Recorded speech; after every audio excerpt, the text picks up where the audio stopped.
Dividing the souls of these creatures from their bodies is making my arms tired. Wasn't complaining. Perhaps the horrors I've witnessed have aged me prematurely.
I wish I was having more of an effect on these fiends. They are dead already. I know. That's a good thing, too. Wasn't kidding.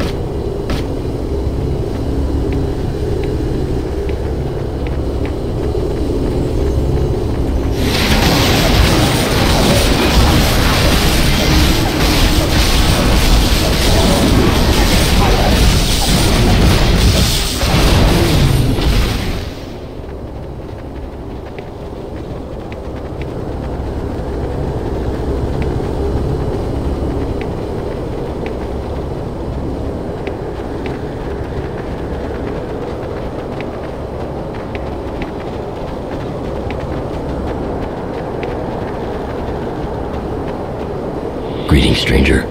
You seem to be a strong soul, full of life.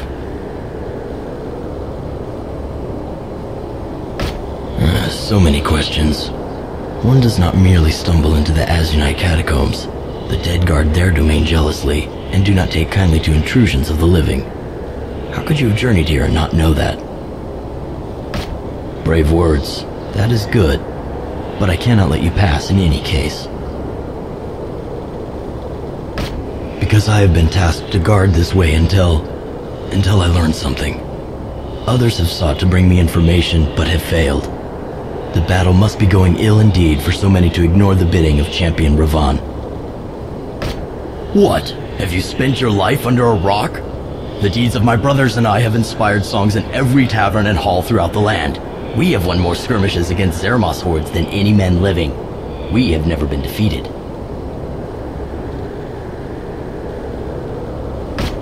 I will not hear such nonsense. Only last month we routed a band of his marauders pillaging the shores across from Iliera. After the battle, we parted ways. My brothers Fiendin, Daziel, and Gregor returned here to the northern reaches to deal with additional attacks. I rejoined Azunai, and last week led his van in a sortie against Zaramoth's outriders. We easily squashed them and were cleaning the blood off our weapons when the messenger found me.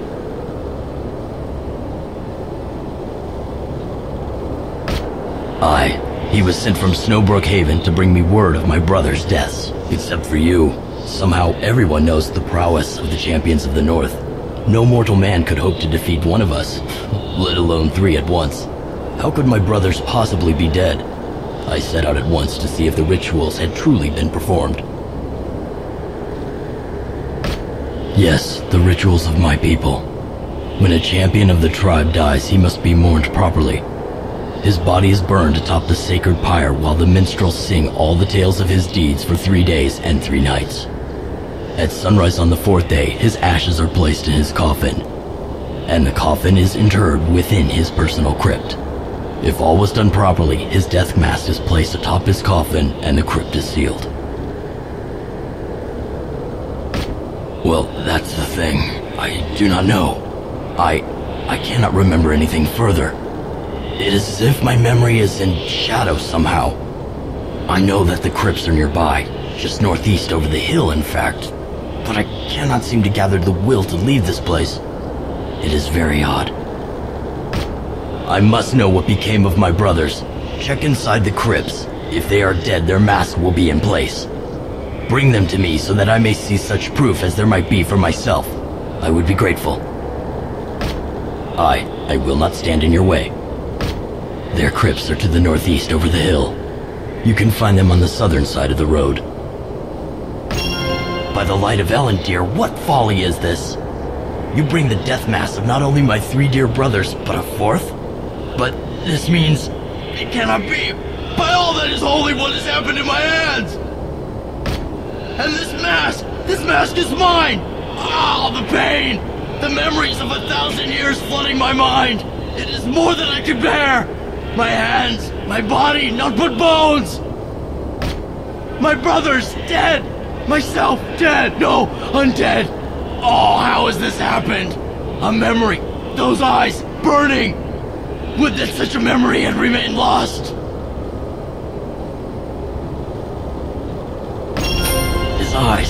His eyes captivated me. I could not look away. I came across him amongst the gravestones, just over there. He was bent over Dalziel, my poor brother's body. It was convulsing in silent screams. Oh, how could I have forgotten his screams? I yelled and ran towards him. It was a lich. He turned and simply stared at me. I think I dropped my axe. I could not look away, could not move. He came to me and said, "A fitting trophy you are, Champion Ravon. You shall abide here beneath the sky and guard my door. Letizo claims you as his prize." His eyes, they burned into me, and my will faded as if vapor.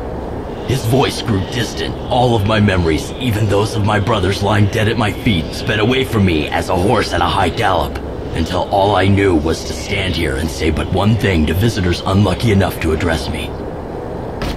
If the traveler wished to discover vast treasures, he should journey into the depths of the catacombs. There he will find a door marked with the symbol of death, and upon its doorstep he should utter the name Letizo.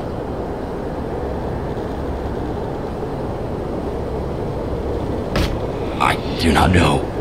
Somehow I saw you and felt hope.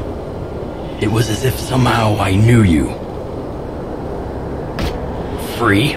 I am not free. I am an abomination, a ghoul. I wish only to find a final release from this living death. I do not think that will be possible while Letizo still lives. If you are able to do that, my friend, I will be eternally grateful. I do not think you will have trouble finding him. Speak his name, Letizo, while standing upon the symbol of death at his door, somewhere in the depths of the catacombs. Return with my soul stone. Past traveler, my thanks to you.